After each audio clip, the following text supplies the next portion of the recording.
Hello weed, porn, and beer addicts. Today in this video guide I'm going to show you how to set up your own seed box using the OVH.ca dedicated server. I'm going to walk you right through basically from when you first order your server, set up the partitioning, install the operating system with the OVH manager, right through to a finished seed box ready for you to use.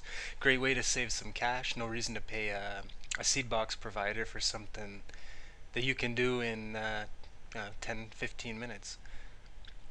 So first thing you got to do is order your server. Once you order your server, you're going to get the login information for your manager, root login information. You're going to reinstall the operating system anyways. So once you have your information, log into your manager.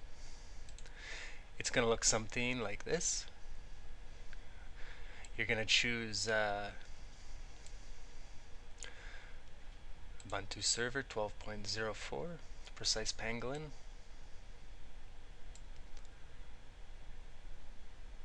Hit next. Architecture 64-bit. Language, of course, whatever you prefer. Software RAID, yes, we're going to do RAID 0 software for much better performance, disk performance. The seed box is real hard on disk, especially if it's just SATA 2. Use distribution's native kernel. OVH's kernel is, they've absolutely destroyed it trying to make it more secure. It's garbage, causes nothing but problems. So use the native kernel. Here's our partitioning. First thing you're going to do is delete all current partitions. Make sure you start with the two I did. If you try and start with this, where your operating system is, it's going to give you an error. You have to save it for last. Okay, now you can remake them. Primary, you're going to want to do ext4. It gives better disk performance, I/O performance. RAID 1. This is going to be where your operating system is. So we want it RAID 1 and we want to give it 20 gigabytes worth of space. Next, we're going to do swap. Primary, choose swap here. We're going to RAID 0 it, and we're only going to give it 4 gigabytes of space. Generally, the rule of thumb is to give it twice your amount of RAM, so we would give it 16 gigabytes, but this is a beast of a seed box. It's got lots of RAM. There's no reason to give it a bunch of swap. If a seed box starts swapping anyways, you're kind of screwed, so it shouldn't even be using this. We're just going to give it just for fun. Now we're going to do slash home primary. Again, ext4, this is where all your storage is going to be. We're going to RAID 0 it. And there you go. This is what it should look like. It only says 1 terabyte here, but it's RAID 0, so it's going to end up being 2 terabytes worth of space.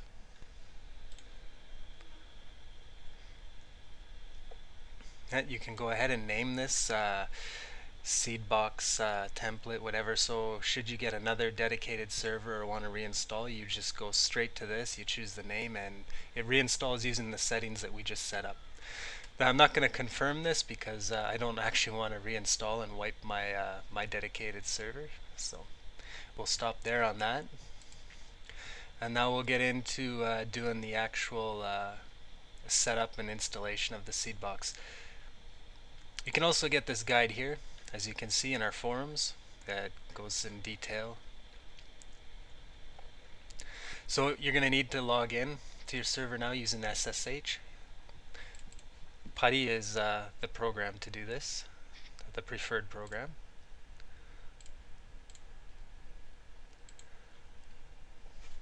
You're going to log in as root.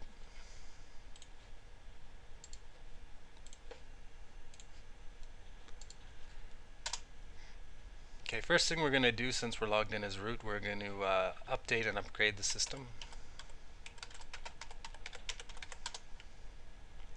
This will take a few minutes. I'll just pause the video here while it does it. Okay, now we want to do apt-get upgrade.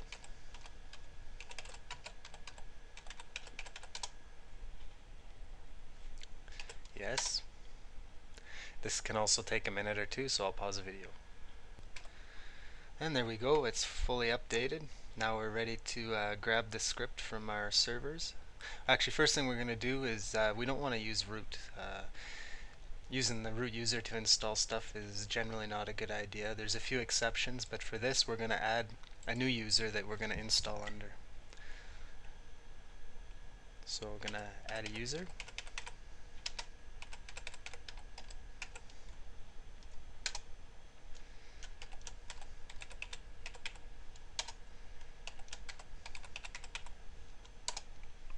You can just hit enter for all of these. Okay, now we need to add that user to the sudoer file so we can have root privileges with him without actually being root.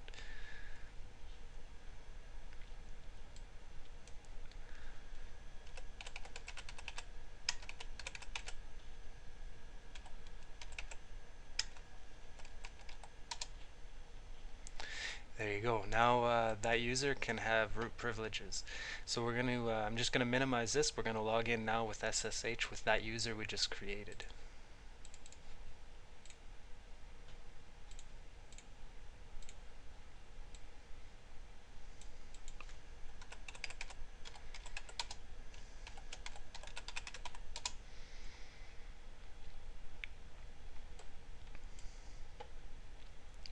As you can see, after the updates it says system restart required. So I'm going to do that real quick right now. First use of sudo.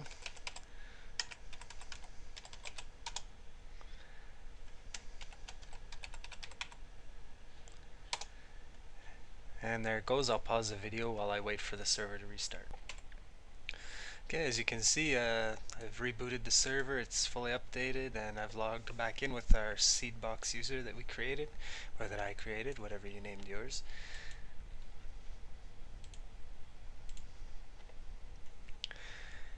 Now as you can see here in the tutorial where I've said use only the script hosted on our servers, that's because I've updated and maintained this script that if you get it from SourceForge, it's outdated and it won't work. Your install won't finish. So make sure you get the one off of our servers.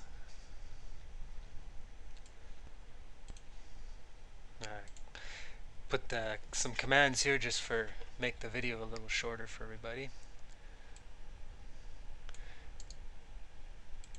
We'll install IRSSI first because the installer fails to do it. I haven't had time to figure out why, what the problem is.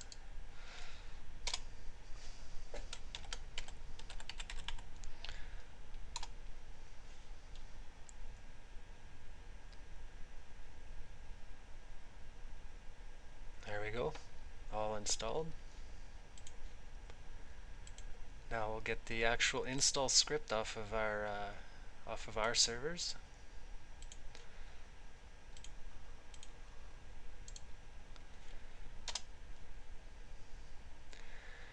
Now we need to run the script.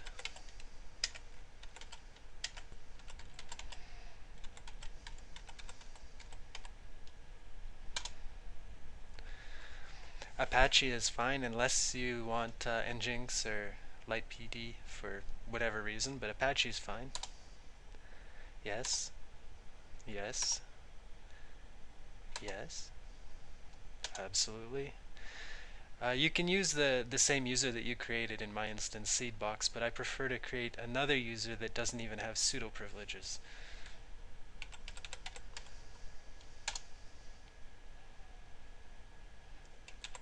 Type yes.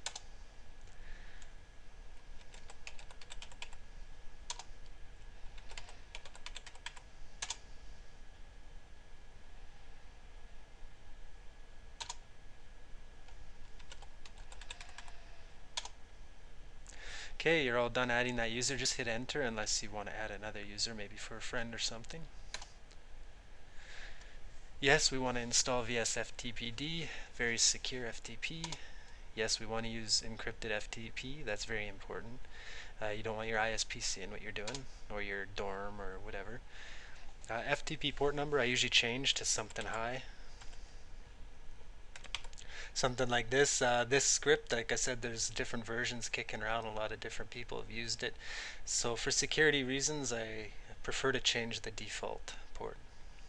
Make sure you record that port somewhere so you know what it is and don't forget. Webmin, I don't install it. I don't really see any need for it unless you're making multiple users, but since this is just a single user setup, no reason to have extra stuff running. And that's it. You can see all your answers, double check and make sure they're good. If you screwed something up and you want to cancel the install, just hit Control C and you'll restart the install. We're all good, so I'm going to hit enter. This can take a while, so I'm going to pause the video until it's done, or maybe we'll get a CPAN error, which I'll unpause and show you how to take care of that. Okay, as you can see, this is the CPAN .pm that I was talking about. It might stop your install. For this, just hit enter for answering yes. What approach do you want? You want sudo. This gives it the rights to do what it needs to do.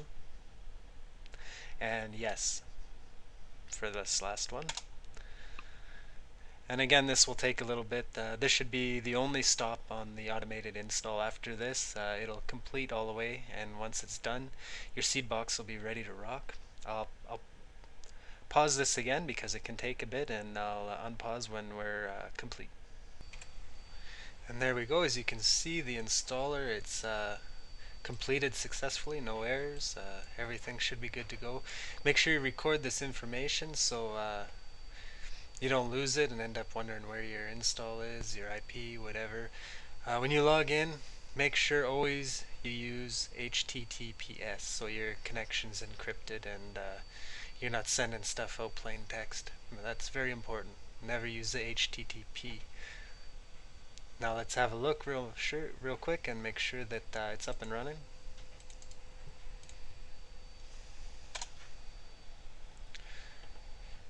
This is normal. This is because it's a self-signed certificate. This is for encrypting your connection. It's not signed by a recognized authority. This is a normal error, nothing to worry about. Proceed anyway. It's going to ask you for the name and password. That's the user we created for our uTorrent.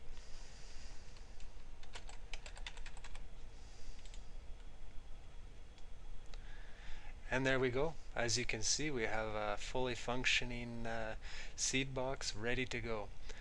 You can see the auto DL IRSSI plugin. It's working, just waiting. That's a tricky little plugin, but everything's good to go. For a list of plugins that this installs, you can see here on our server. If you browse to where we're hosting the script, it's going to come up in plain text for you. You can see here is all the plugins that are installed, with the exception of the ones that have that are commented out. These are because they're obsolete or because they're causing problems with the script and I haven't had time to fix them yet for whatever reason, but none of them are really anything important, and I will get around to fixing them if they're still actively developed. But that's it. You now have a fully functioning seedbox with a ton of space.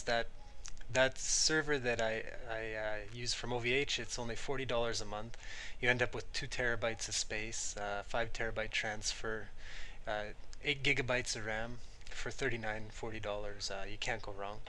Nothing against the seedbox providers, but hey, why pay a premium when you can pay less and have more power, more flexibility?